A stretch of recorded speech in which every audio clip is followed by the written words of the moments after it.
Welcome to that 80s show, and we were gone for a while. We were on TikTok. Experimenting with TikTok over the holidays. I'm just glad we're in a place that has air and coolness. Yo, what are we talking about? A couple of weeks back, we were preparing for a very special show. Yeah. Where we did a live stream, Dori, us. Yes. From the Rage Expo. Yes, with our friend Noel. Oh, what a gent that man is. We went to hang out afterwards. Yes. We went to like a grown-ups arcade, which like isn't as seedy as you think it is. Okay. And we played putt-putt. What's more 80s than playing putt-putt? Nothing. Noel won every game. He won everything. He said, Noel, why are you so good at darts? He said, I'm from Pretoria and my father has a LAPA.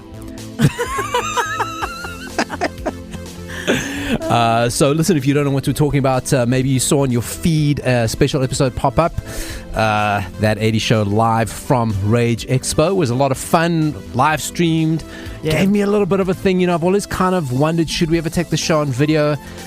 No, but you know what? It's good for highlights. Okay. I don't think anybody, honestly, nobody sits for an hour watching. Like, I don't believe that. Yeah. You see, my day-to-day job is in the podcast world. I'm a podcast commentator. Aficionado, as people say, in the land of the blind and all that. And, but good for social clips. Very good for social clips. Yeah. And also, you know what the thing is? Noel makes fantastic merch. He does. Retro 012 still confuses me. I'll never get that one right. 012. So yeah, maybe go take a listen to that. Listen, we do apologize about the sound. We weren't in charge of it, but the sound was a little bit dicky from times. And every time we started talking, some knob was announcing right outside our studio. Did you notice that? Yes. Fucking why stand right there with your big bloody loudspeaker? I like the way you say studio. That implies that it had walls. Okay. Our place where we were sitting. Yes. But thank you very much to our friends at space.tm. So if you're looking for your live streaming needs. Yes. And TikTok. So it's that time of year where we are excitedly watching the charts. Will Wham and Last Christmas do 3 years in a row? It's causing consternation between us and our broader 80s verse. Yes. The 80s, that 80s show cinematic universe. Because, of course, there is no other song than Last Christmas. No, and let alone no other Christmas song. Noel Opperman, our good friend, he's a Do They Know It's Christmas guy. Yeah. And then Celeb Savant, who I feel betrayed. I feel like it's like when your child has gone against you. Because we birthed the Celeb Savant. Oh, but even when we birthed him, he literally came out saying, I love Kylie. He did. Like, he never lied about that from the start. We didn't do Lamar's classes with him. We did locomotion classes. Yeah. Right? And quite right. When we looked at the ultrasound, there he was, do the locomotion. Jason Donovan was up in utero at some point. I don't know how Okay, this metaphor is It's a very dark place. And so he's like, no, Kylie is coming after Wham's title, but she drops an album. So here's what's happening. Here's where we are. This is, by the time you listen to this, you may already know. Okay, we're recording this on a Monday. Depending on myself, this might come out Thursday or Friday. So you may already know, and kind of like whoever is number one on the Friday is the Christmas number one. Okay, ahead of Christmas, it's Friday before Christmas. Before Christmas. Right. So Wham has been, for 2 weeks, they've been number one last Christmas. But here's where we currently are. Kylie has taken a lead with her new Christmas song. Okay. So the song is called Christmas, Xmas. Okay. All capital letters. No exclamation mark. Huh. Okay. So now the way they actually looked into this, the way they work it out, it is still based on physical record sales, but also streams. And then they've got a formula that they work out versus a physical sale is a percentage of X amount of streams. Okay. It's something like that, right? So what she's done, and this is why she shot ahead, because now they've taken into account her physical sales. Right. Okay. And then they've added to the streams. So that's what's given her the advantage. Now, Wham this year haven't released anything physical. Right. Every year, Andrew Ridgeley, physical, gets up in the stores. This year, there's nothing. So far, she's leading P number 1, but the results aren't in yet. No. Okay, there's still a lot going on. There's a lot to happen. But there are some competitors. So here, a charity single is going to be tricky. Yes, I looked at that and was like, that's it. We're toast. Toast. It's Together for Palestine's charity single. Mm-hmm. I mean, if that isn't going to be number 1. Yeah, so that's kind of looking number 1-ish. I mean, the only good part is that it'll also knock Kylie off. Again, nothing wrong with Kylie. We love you, Kylie. But okay. But you went after Wham. Although, I mean, do you want to politicize Christmas? Yeah, right? That's true. I mean, I kind of thought that Band-Aid would come in this year because of the 40th anniversary. Oh, right. I was wondering, like, would they come back? But nothing really going on with them. And then the Pogues are also in the running because they themselves also released a special physical edition. Okay. Right? So it's called a limited edition Zoetrope vinyl variant, which sounds like something you could catch from a bus seat. You know, I don't want... It does indeed. What is Zoetrope? Vinyl variant near my orifices? You know, that's what it sounds like. Love the Pogues. Love that song. Yeah. Not enough for Christmas number 1. So, we wait. Fun fact, the Pogues have never charted higher than number 2 with that song. Okay. I don't think this year is going Christmas to be Time the in year. New York. Fairy Tale of New York, sorry. I thought Elton John might make a run because he's re-released Step Into Christmas, a new video with Cara Delevingne. I think so. Okay. They recreated the video from the 70s, but with her playing Elton John. It's quite a wild video. I posted up that 80 Show SA Facebook page. But it's from the 70s. That song's from the 70s. A couple in there. Shakin' Stevens in there with Merry Christmas number 1. Dean Martin's up in there. So we watch. By the time you hear this, you will know.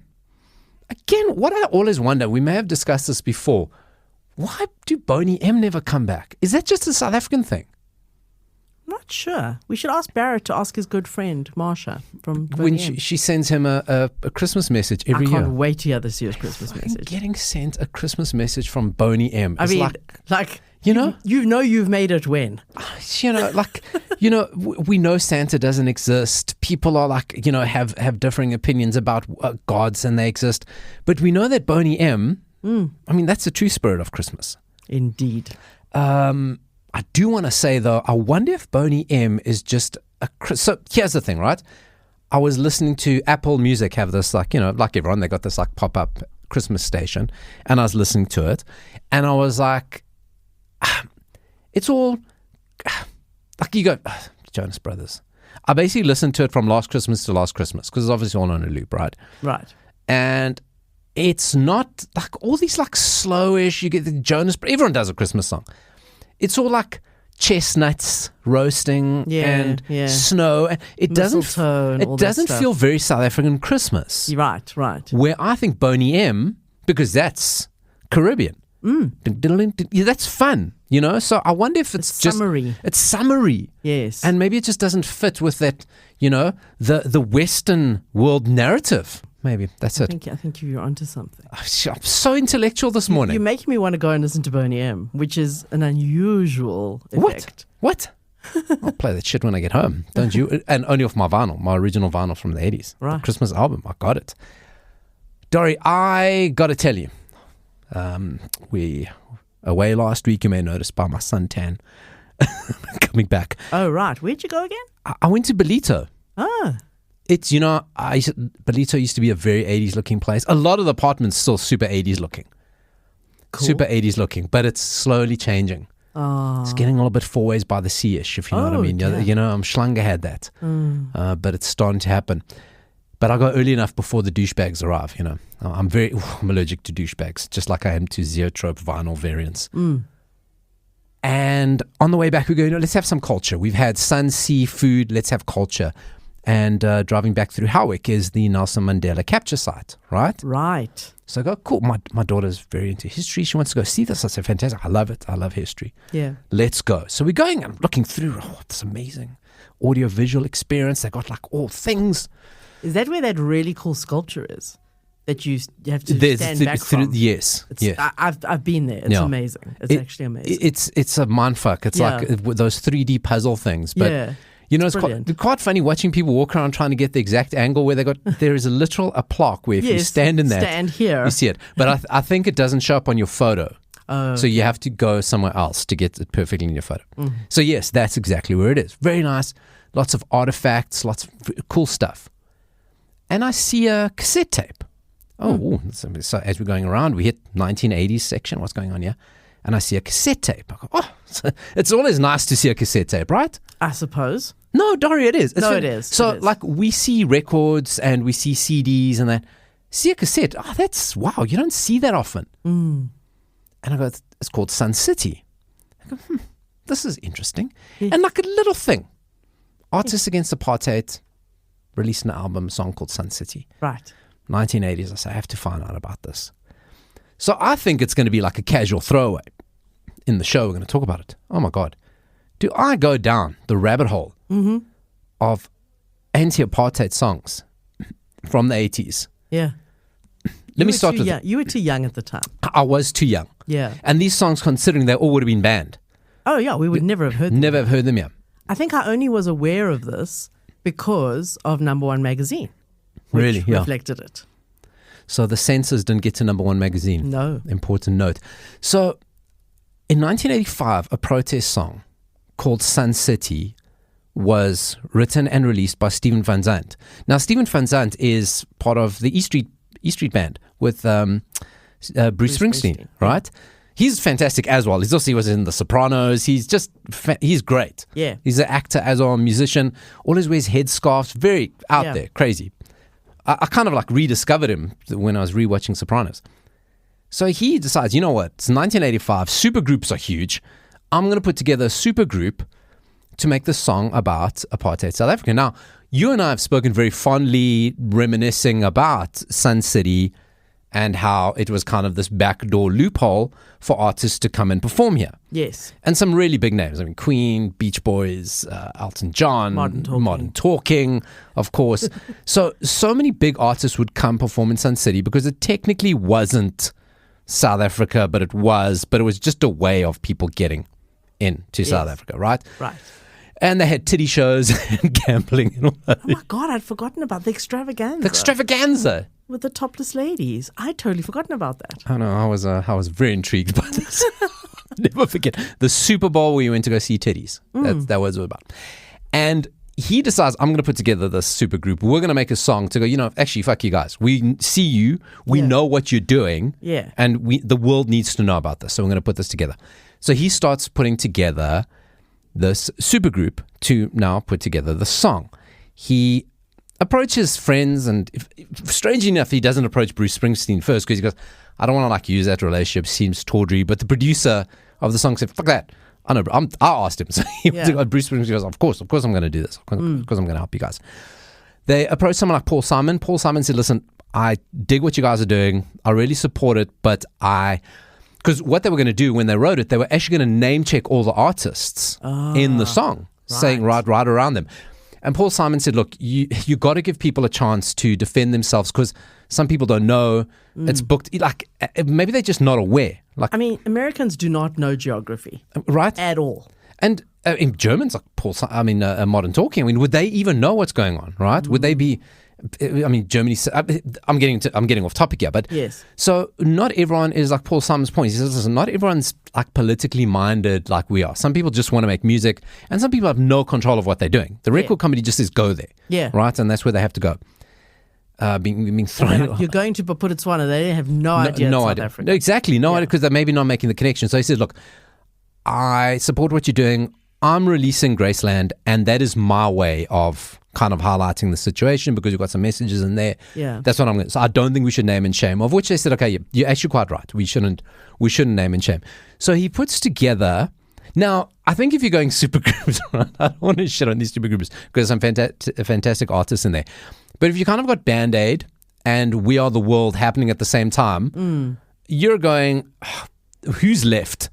Oh, dear.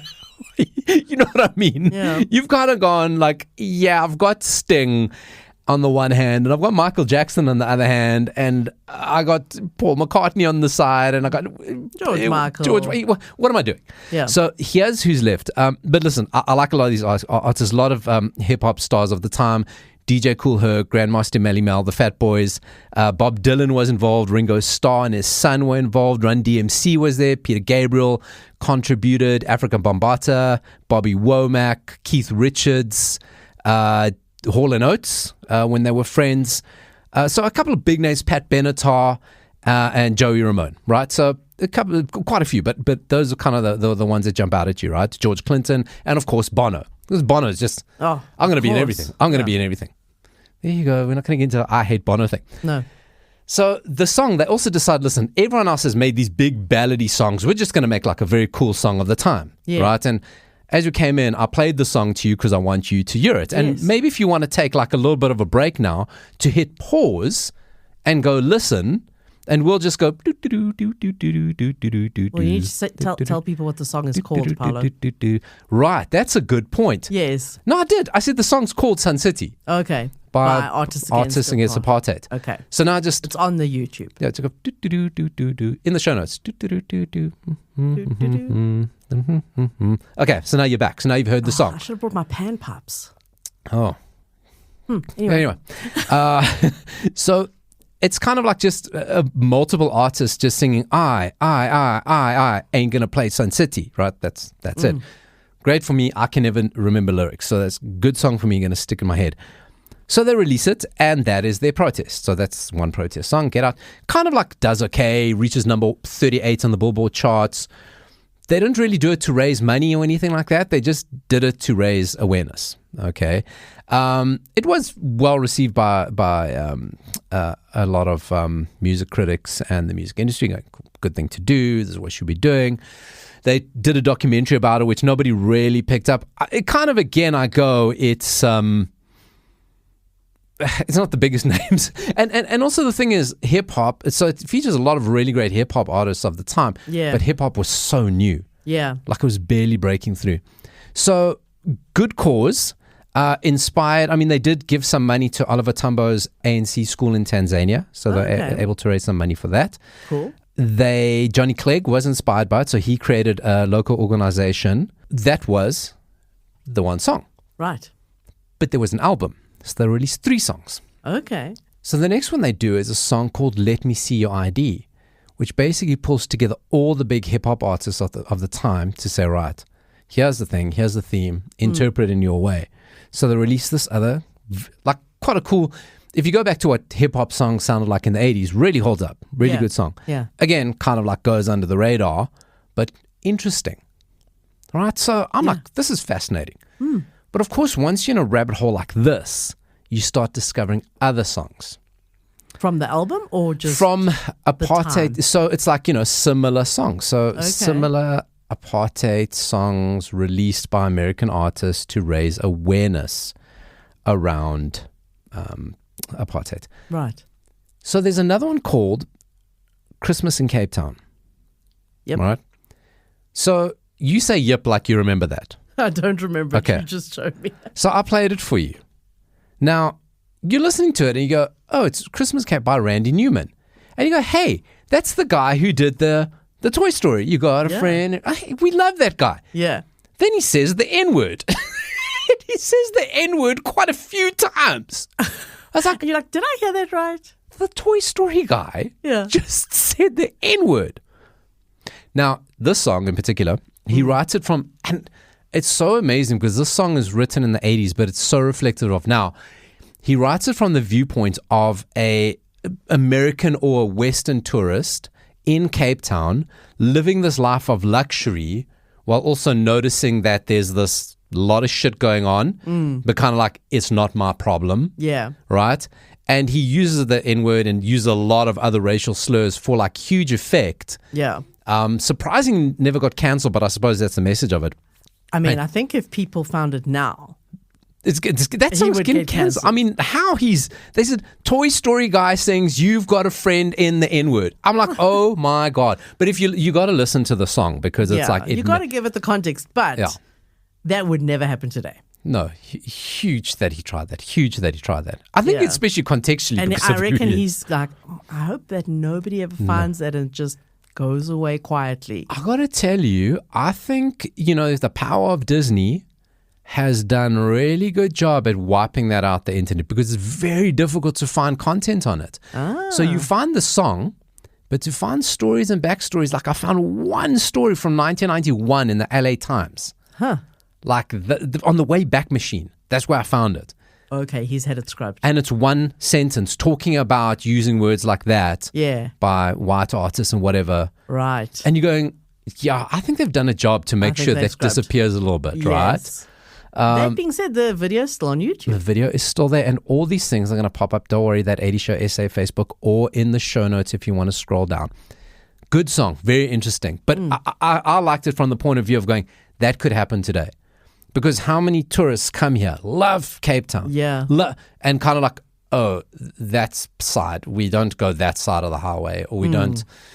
Only South Africans we really ever interact with are the people serving us. Yes. You know what I mean? Yeah. And that's like any tourist country. It's like, it's still very relevant, the words. Okay. Yes. Stevie Wonder, of course. Mm-hmm. We all know Stevie Wonder, famously banned in South Africa for dedicating his Song of the Year.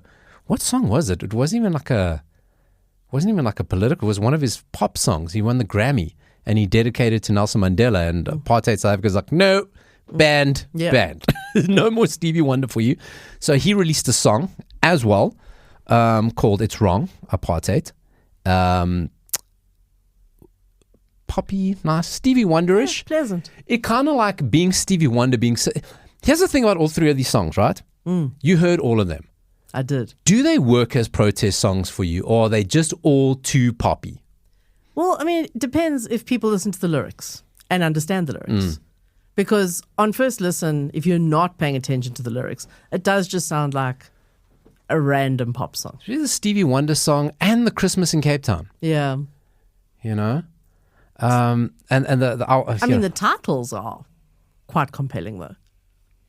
Christmas in Cape Town, Fairy Tale in New York. I mean, Stevie Wonder's title, "It's Wrong," in brackets, apartheid, pretty much says it. Yeah, I suppose. But you're not listening to that. I find that the songs are too poppy for the message. But I suppose, what are you supposed to do? Listen, the music video for Sun City is quite hectic. Even when you saw it start playing, you're like, because it's like really visceral, graphic things that we only started seeing. I liked it because it had that juxtaposition of people lounging around the pool at Sun City, and then the police Blitz patrollie chasing people in the Caspers and stuff. So, it was done really, really well. It really is, yeah. I'm going to hunt down the documentary somewhere. I imagine it's shitty. I can't imagine it's fantastic. Because they were actually never like in Do They Know It's Christmas or We Are the World. They actually never got anyone together. Yeah. They were all like wherever you are, recorded and send us the track, we'll mix it together. I think they had good intentions. They probably didn't get the reaction that they were hoping for. Yeah. I don't know how much awareness it created or change it actually made. Again, I think like the artists they got together were like I say, in context, hip-hop artists of the time were the perfect people. But no one knew them. Yeah. On a broader context, and then you kind of got Bono and everyone's like, oh, Bono's just doing everything. You got Sting, and it's like, not Sting, Bruce Springsteen, who, and I still love dropping this fact on people, is like, listen to the lyrics of Born in the USA. Yeah. That's not a celebratory song. I know. Not at all. So anyway, that is a rabbit hole that I went down. I'm impressed. In the forests of Howick. Huh. There we go. Interesting. There we go. Did your daughter enjoy the... She loved the museum, bored to death when I started telling her all this stuff. So. But a wrong audience. Yeah. I know this audience will love it. Our audience will love it. Or if not, we know. We see the metrics. We see when you get bored of stuff. And then repeat it anyway. I don't give a shit. So, binging time of the year. We got a lot of, except for Dori. Dori never had time. This is hard worker, Dori. I binged something recently. You've been binging. Which we'll talk about. What are we adding to our binge list, Dori? Well, is it that time? It's that time, yes. No, we're done with the activism. Okay. 16 activism. minutes of activism over. Yeah. Well, I mean, we're all waiting in anticipation for Stranger Things. Indeed. Right? In the meantime, if you want something to satisfy your 80s palate, there was a podcast that came out a few years ago, and a series has been made of it. And I've been wanting to watch it for ages. It is on Apple TV. It's called The Shrink Next Door.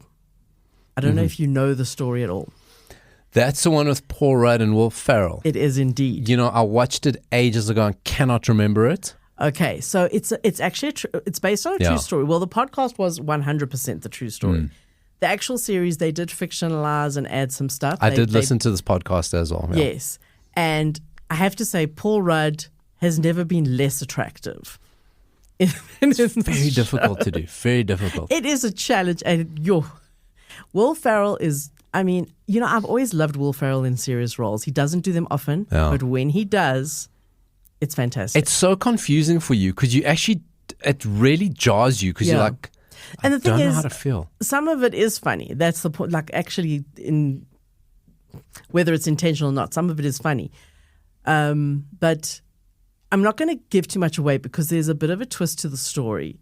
So I'm just going to give you the basic outline. The main thing I want to talk about is the fact that a large amount of the story is set in the 80s, and I want to talk about the soundtrack of the series because they did some good stuff with the soundtrack. Okay, in a nutshell, the story is about a guy, Marty, played by Will Ferrell, he's struggling. He's got some anxiety issues, and his sister actually encourages him to go see a therapist. And he happens upon this guy named Ike, played by Paul Rudd.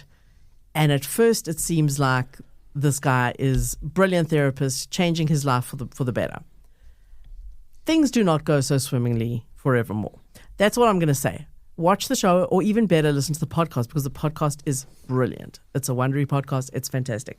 However, you do have to at least look at how Paul Rudd looks in this show. I enjoyed the podcast more than I did the show, actually. Yes. Yeah. No, the podcast is better, but I was curious, and it was interesting to see Paul Rudd also he's done serious roles, but this is it actually is almost verging on dark. Have you seen the one? It's also where he takes over himself. Yes. Right. Okay, I knew this on that guy. Yes. Are you talking about the one where he clones himself? Is that it? I know there's just two of him, and I go, that's really good. He clones. Well, he doesn't clone himself. He does this experimental thing. I can't remember what it's called, but it's on Netflix. He does this experimental thing, and the original version of himself is supposed to not come back, but it does. So there's two versions. That's it. Yes. Yes. It's brilliant, though. Absolutely brilliant. You know, I'm looking at photos here of Paul Rudd and Will Ferrell. So 80s hairy. Yeah. Oh, yeah. So much facial hair. And I mean, they really looked the 80s part. Like I say, the first 4, it's an 8-episode series. The first 4 episodes are completely set in the 80s. Then it moves into the 90s and beyond. But it's the real 80s that we talk about. It's gritty. It's hairy. Well, I mean, it's also New York and all that kind of stuff. So, 6 songs from the 80s in an 8-episode series, and a couple of songs from the late 70s, which are pretty cool. A Billy Joel song, Knock on Wood, from 1979 by Amy, I can't remember the surname.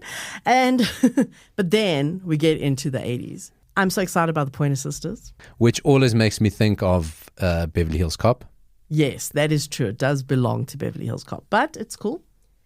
I Want to Know What Love Is by Foreigner. Hard to Say I'm Sorry by Chicago. So I just want to say, I Want to Know What Love Is. If you had to tell me that there is a movie with Paul Rudd and Will Ferrell and that song, and they are not having like the most romantic interlude together, I would tell you you're lying, that doesn't exist. But somehow they made it happen. Yeah, true. And there's another very cheesy song, On the Wings of Love by Jeffrey Osborne. Again. Such a cheesy song. Again, put that in Anchorman. Right. Put that in Anchorman. Yeah, and then as I said, Hard to Say I'm Sorry by Chicago, which is also quite cheesy, but actually you hear it and you go, oh, this is so cool. It's one of those nostalgic songs. And then the other song I want to talk a little bit more about. It's one of those that one-hit wonder, you think it's a one-hit wonder. Waiting for a Star to Fall by Boy Meets Girl. Famously written for Whitney Houston. Yes, I did not know that, or I had forgotten it. The point is that it was written for Whitney Houston. It also featured in... So the story goes, the husband and wife team were songwriters. They wrote it for Whitney Houston. They're trying to get it to her. They recorded the single.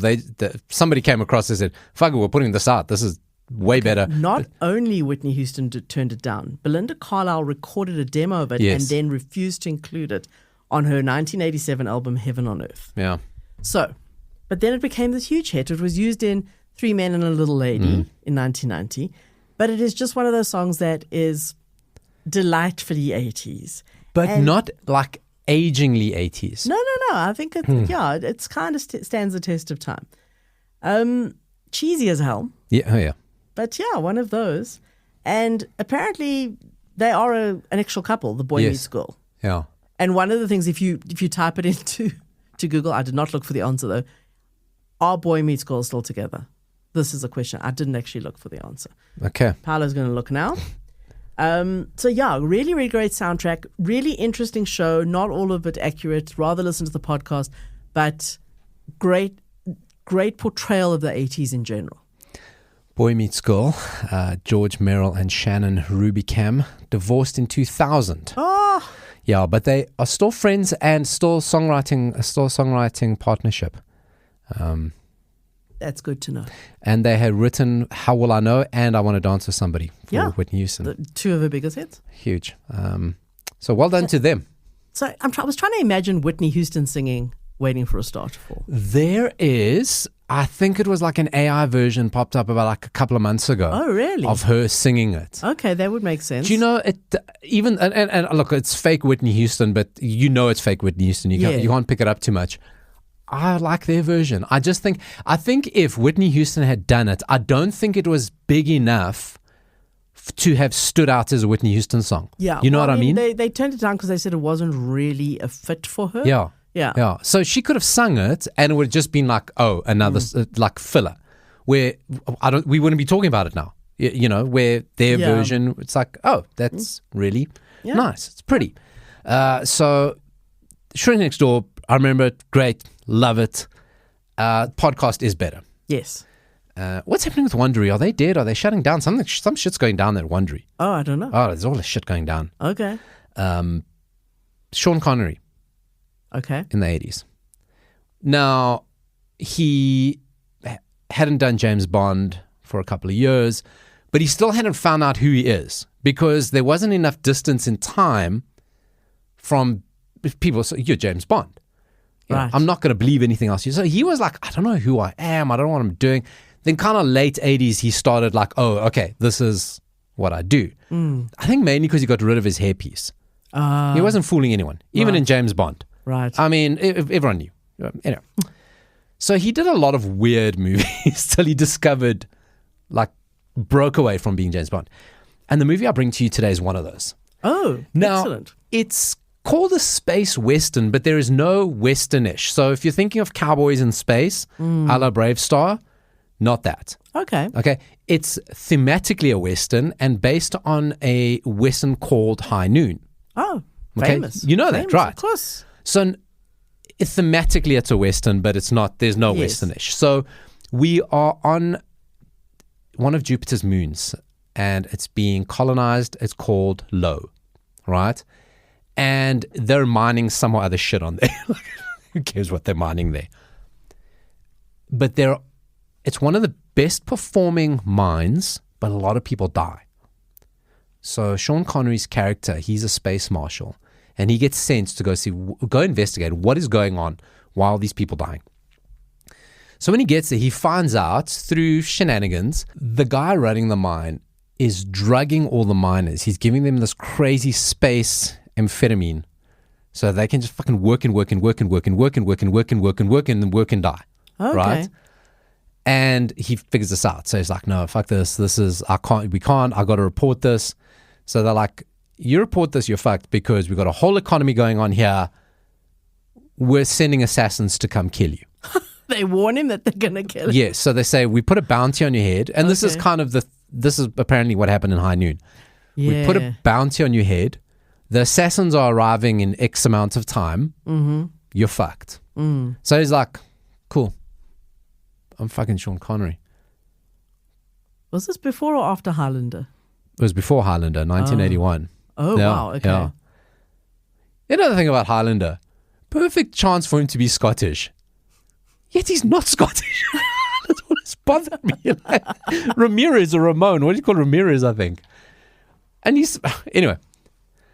So now it's this whole thing. Now he's waiting for these guys to come. And then it starts this whole plot and this chase between these three assassins trying to get him and kill him.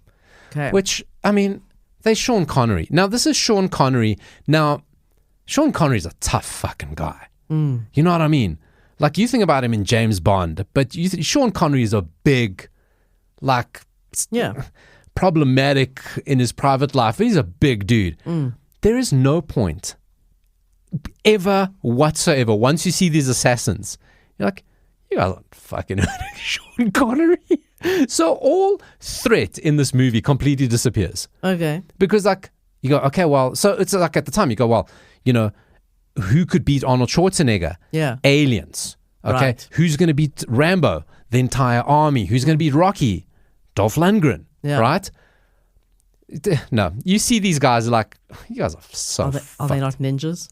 No. They're Okay. just normal 80s guys with beards. Oh. And he like releases, and he kills them in the most spectacular ways. Like throws one into space, releases like, I don't know. Is this happening on a spaceship? It's on a planet. It's on a planet, spaceship, whole thing. Okay. So it's all like very tight and confined, and like it's very moody in that way, and it's like very claustrophobic actually in some scenes. Is it like a low budgety type No, of- it's super high budget. Oh, really? Super Okay. high budget, because Sean Connery actually wanted to make a Western. And they were like, look, no one's buying into Westerns anymore. We're space now. Star Wars. Everything's in space. So I was like, okay, well, fuck. It says nobody wants to watch Westerns. They're done. They're gone. Yeah. Space. And it's super high tech. It looks fantastic. So they used some new filming technique when they did it. It was one of the first movies to use this. It's kind of like why they went, okay, look, we've got Sean Connery, we've got this new thing. Let's just try it. And so it actually looks spectacular when you watch it. Even you watch the trailers, it looks so good. I mean, a lot of the trailers you'll watch is from the like being remastered, but it looks so good. So it's called Outland. I know that name. Everyone knows that name. Everyone knows that name. Okay, I don't think I've ever seen it though. No, so I watched it. It's very claustrophobic. Sean Connery is hilarious because now there's a Scottish man in space. And you go, how would he get up there? What is a Scotsman doing in space? Like, I understand there are people in space. Scotsman. Yeah. Very Scottish. Okay. Very Scottish. But he just fucks everyone up. There's never any threat of anything. There is like this second kind of story about by being put on this Outland outpost, his wife left him with her kid, and all he wants to do is get back to them, and he kills everyone, and then he goes back to Earth with his wife and his kid.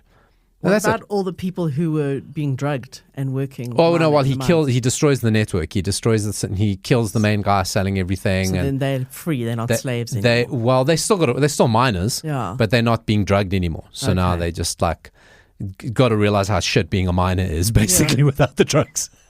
Maybe they weren't happy with that. No, they're all super happy because the more they mine, the more they get paid.